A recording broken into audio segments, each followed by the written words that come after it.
I had a beloved lady I promised to marry.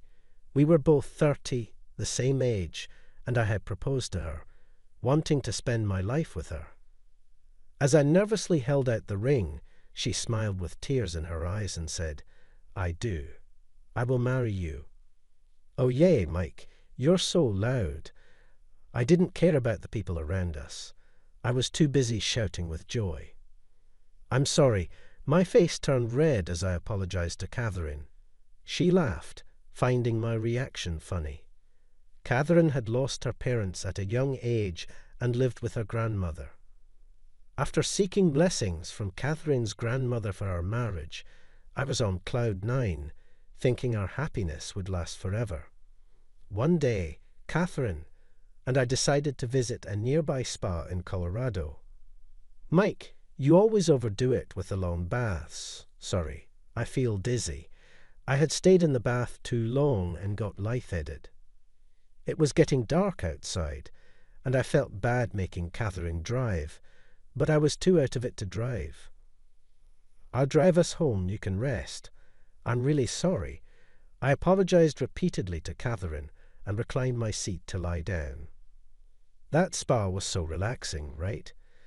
Maybe that's why I stayed in so long. My skin feels so smooth. We should go again, yeah. I stared at the car's ceiling, lost in thought. From the car stereo, Catherine's favorite song played, lulling me like a lullaby, and I began to feel sleepy. Just as I started to doze off, I heard Catherine mumble, "Is that car behind us tailgating?" Those were the last words I remember before everything went black. The next thing I knew, I was waking up in a bed 3 days later. Something was obstructing my view. I mustered all my strength to call out, "Hello, is anyone there?" I tried to shout, but all that came out was a whisper. "Mike, you're awake. This is a hospital. I'll call the doctor." I heard the nurse's voice and then the sound of footsteps. Soon after, a male voice, presumably a doctor's, spoke up. "Mike, can you hear me?" How are you feeling? Why am I here?" My memory was a blank slate, but I soon remembered being with Catherine. Concerned, I asked the doctor about her. "Where's Catherine? Is she okay?" The doctor hesitated for a moment before answering, "Mike, you were in an accident." Accident? What happened? I started to recall fragments of that day. We were on our way home, with Catherine driving, when suddenly we felt a massive impact. But that was all I could remember. Neither the doctor nor the nurses would tell me anything more than about my own condition. Confined to my bed, unable to move, and with no way of finding out what had happened, a week passed by. I felt my health improving bit by bit, especially after they removed the bandage from my head. Beside my bed stood a woman with a weary face. Despite her stern expression, there was a hint of sadness. "Why are you the only one alive? Why just Catherine?" It was Catherine's grandmother, Margaret, who I had met when we announced our engagement. Margaret's loud voice echoed throughout the hospital room, berating me. I forced myself to sit up and asked, "Please tell me what happened. Don't you remember anything?" "Catherine had a severe head injury when she was brought here." "Why? Where's Catherine now?" "Catherine's funeral is already over. She had an organ donor card, so her body is." Margaret couldn't continue and broke down in tears, overwhelmed by grief. I screamed out loud, "Mike, you shouldn't be sitting up right now." Alarmed by my shout, a nurse quickly rushed in. I was gently but firmly held down by several nurses and made to lie back down in bed. Margaret, looking drained, left the room with assistance from another nurse. When I closed my eyes, I saw Catherine's smiling face. I had wanted to protect that smile. Why was I the only one still alive? At that moment, I didn't care about my future. Yet, even with these thoughts, my body continued to recover steadily. Soon, I could sit up and gradually stand on my own. Eventually, I was discharged from the hospital. On the day of my discharge, I went straight to Catherine's grandmother's house. I was not able to attend Catherine's final moments and felt the need to pay my respects at her altar. More than 3 months had passed since Catherine's funeral. Relying on my memories, I reached the front of Catherine's house. With trembling hands, I pressed the doorbell.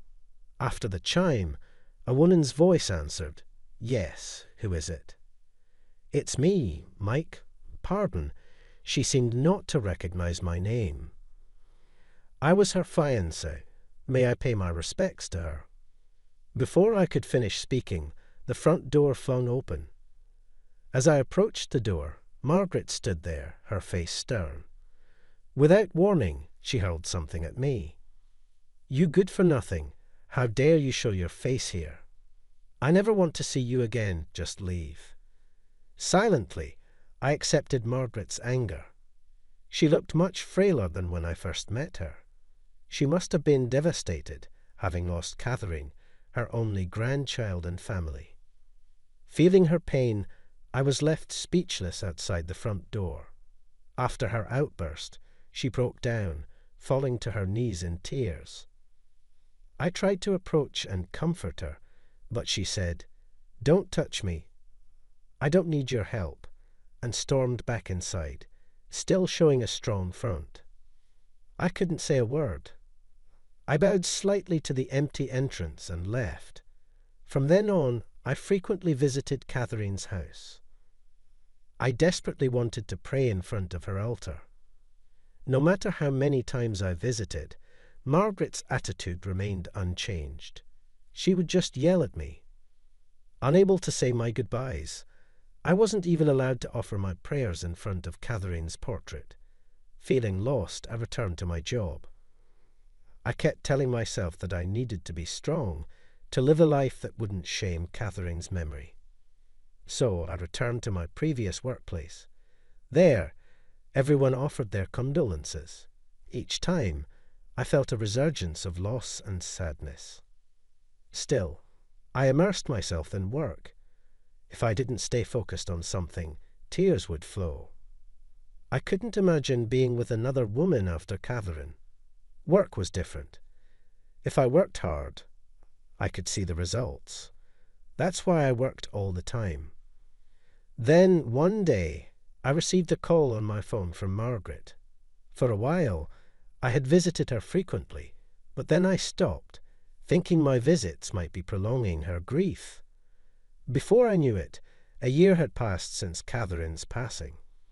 "Hello, is this Mike Jess speaking?" Hesitantly, I pressed the call button as I recognized the unfamiliar number on my phone's display. "It's Margaret Catherine's grandmother, Margaret. I'm sorry for calling out of the blue. If you're free this weekend, could you come by?" I assumed she was inviting me for Catherine's first-year memorial service. That weekend, I visited Margaret. "Thank you for coming. Please come in." Margaret, who came to greet me at the door, looked even more frail and seemed lacking in energy. "I brought these. They are from Catherine's favorite pastry shop. Could I offer them in front of her altar?" "That's very thoughtful of you, thank you." I sat in front of the altar and stared at Catherine's portrait. She was captured in a moment of radiant happiness. Such a lovely picture, I murmured to myself while I was praying and gazing at Catherine. Margaret spoke from behind. "It's a beautiful picture, isn't it?" "Yes, very much so." Tears flowed naturally from my eyes. "Oh dear," Margaret remarked, handing me a tissue. "I'm sorry for all the times I yelled at you and turned you away." She bowed her head. "Please raise your head. It was my fault. I shouldn't have let cuffing drop." "No, neither of you are to blame. It was the drunk truck driver. I took out my unplaceable anger on you. I made you suffer." "I'm so sorry. My health hasn't been great lately." "I've been worried about what will happen to Catherine's memories after I'm gone. so I wanted to reach out. Are you okay? Is your health all right? It's a selfish request, but when I'm gone, could you visit Catherine's grave for me? Margaret handed me a piece of paper with the address of the cemetery where Catherine was buried. Please don't say that. I felt a deep pang of sorrow looking at Margaret's sad face. There's also something else I wanted to give you, which is why I called you here today. Margaret placed an envelope before me. The front read, "To the family of the heart donor." What is this letter? It's from the person who received Catherine's organ donation. Please read it. I took the letter carefully, unfolding the neatly folded paper.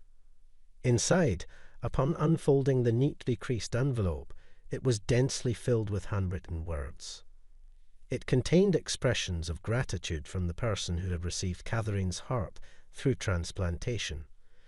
The letter detailed their gratitude for having been able to breathe the outside air after enduring a long battle with illness. Post-transplant, the handwriting bore a slight resemblance to the way Catherine used to write.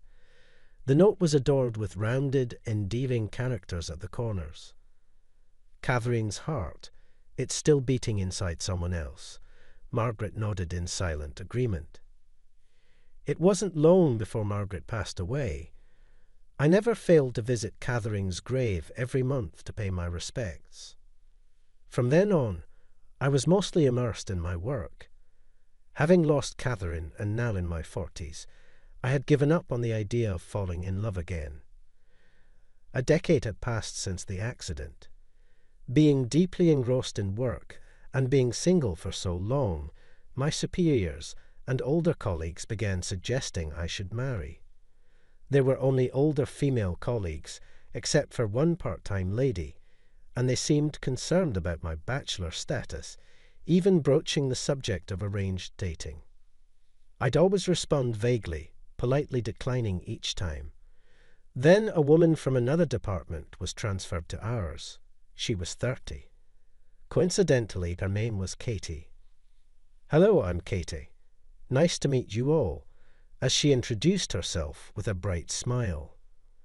My heart skipped a beat because she had a dimple in the exact same spot as Catherine. For the first time since losing Catherine, I found myself constantly stealing glances at Katie. "Mike, can you work with her for a while?" Snapped back to reality by my boss's words, I responded, "Sure, nice to work with you, Katie." "Thank you." From then on, we worked together constantly. She always gave her best, making diligent notes and always trying hard. "Katie, you don't have to push yourself so hard." "No, I'm okay. I actually enjoy this." "Enjoy? Wow. I can't even remember the last time I felt like that at work." We both laughed. And then she said, "I have been hospitalized for a long time, so I'm just happy I can work now." "Oh, I see. I'm glad you're doing better now." "Yes," Katie responded with a vibrant voice and a cheerful laugh. Her smile at that moment reminded me so much of Catherine, almost making me wonder if they were related. From then on, I found myself longing to see Katie smile and began engaging in light-hearted conversations with her more frequently. When Katie started getting used to working alone, and I was away from my desk for a bit, I found a sticky note on my desk saying I had received a call. Reading the handwriting of the note, I was taken aback. It was strikingly similar to Catherine's handwriting. The characters with their rounded corners looked so adorable and familiar that it took me by surprise. "Katie, did you write it?" "Yes, you had a call a moment ago. They want you to return it when you can." "Oh, okay, thanks." She simply nodded and returned to her tasks. For some reason, I couldn't discard that sticky note and kept it in my pocket. I started to feel that Katie was becoming a significant presence in my life. Around this time, an older colleague started suggesting arranged dates for me. "A friend of mine has a daughter, and I mentioned you." "What?" "She's interested." Why not meet her, just for a chat? No, I really don't. Just meet her. Come on, no. No matter how many times I refused, my senior coworker persisted, trying to get me to say yes.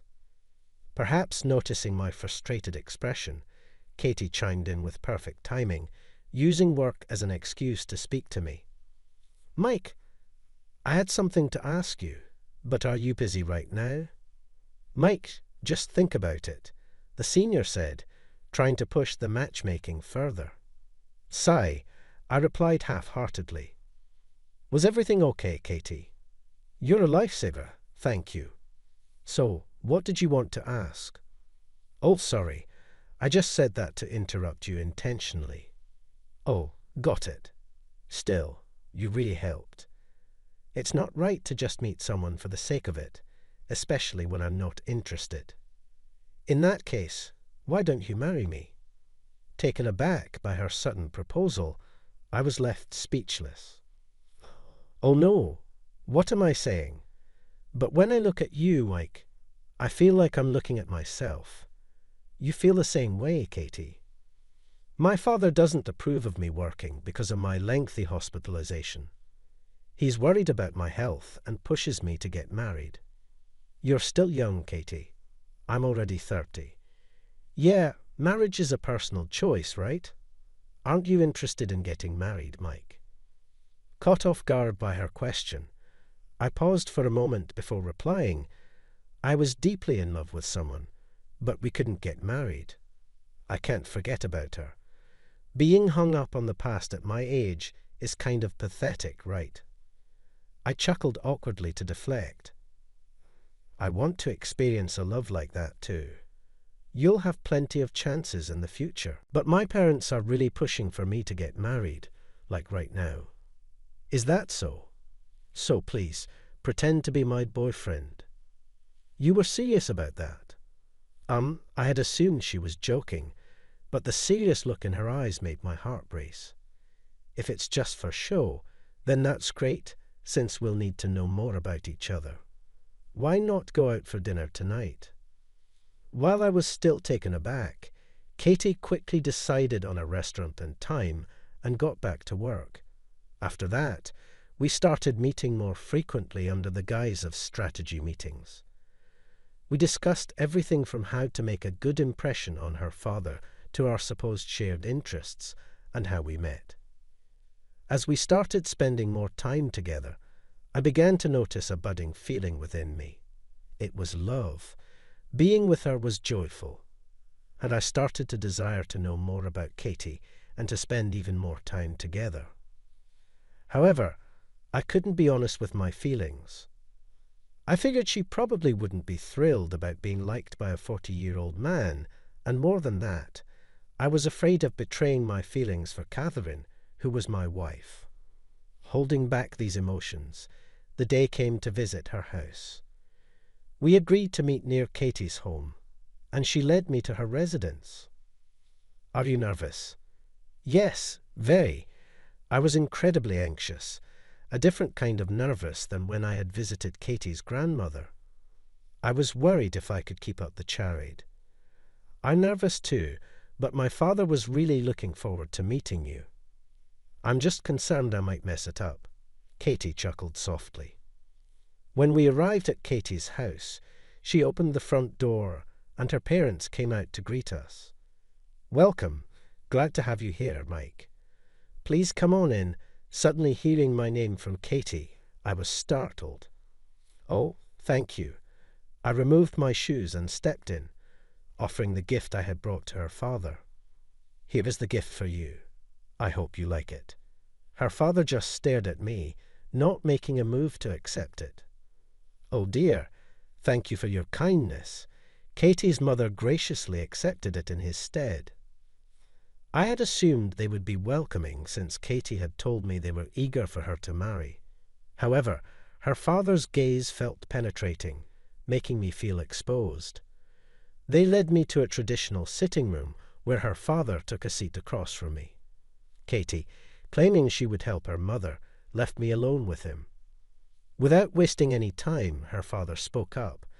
I apologize for making you go along with Katie's charade. No, it's... I hesitated, revealing my uncertainty. Look, I desperately tried to smooth things over, but it felt like Katie's father could see right through me. It's my fault. I shouldn't have rushed her into all these matchmaking meetings, resigned. I didn't refute his claims, and just listened silently to what he had to say. She had been hospitalized for a long time in middle school. We discovered she had a serious heart condition. Yes, I heard she was hospitalized. It worsened to a point where a transplant was necessary. Fortunately, a donor appeared, and thanks to that, she's now as healthy as you can see. A donor. When was this? It was when she was 20, so about 10 years ago. In my mind, I pictured Catherine's face. I was wondering, perhaps she looks so full of life now as if she never battled illness. But as her parents, I hope she marries a good man and has children soon. As we talked, Katie entered with a cheerful voice, saying, "I made a homemade cake. Keep what I told you a secret from." Her father put a finger to his lips, signaling for silence. "What were you two chatting about?" "Just reminiscing about your past." I had a pleasant time with Katie's parents and went home that day. After debating whether to tell Katie what her father knew, I decided to reveal the truth. After work, I called her to a nearby park. "I'm sorry for calling you out here. I wanted to thank you for the other day." "Truly, thank you. And about the other things." Katie seemed hesitant, like she wanted to say more. Without noticing her discomfort, I revealed that our secret was out. "What?" "Dad knew. He hasn't said a word since the day you came over. Parents are sharp, aren't they? He actually asked me to keep it from you, but I've been thinking. I want our lie to be the truth." "What do you mean?"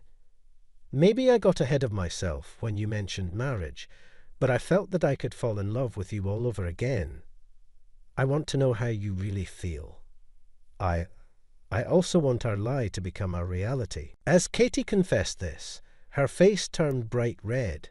From there, our relationship, which began on a lie, turned into a genuine romance. "I've always wondered, why did you ask me to pretend to be your boyfriend?" "Well, during my hospital stay, I had a teddy bear that looked a lot like you, and something about you felt familiar, like I'd known you before, so I thought you'd be the perfect choice." I see. Seeing Katie's puzzled look, I chuckled. That sense of familiarity, I wondered if it had something to do with the heartbeat of Catherine's heart inside Katie. But my love for Katie wasn't a substitute for Catherine. After 10 years, I took out the photo of Catherine's smiling face from my wallet. I placed that photo, along with the letter addressed to Catherine, deep inside a drawer. "Thank you so much. Please keep watching over us," I murmured to Catherine's photo. "I hope you enjoyed this. Your subscription to our channel really motivates us. See you in the next video."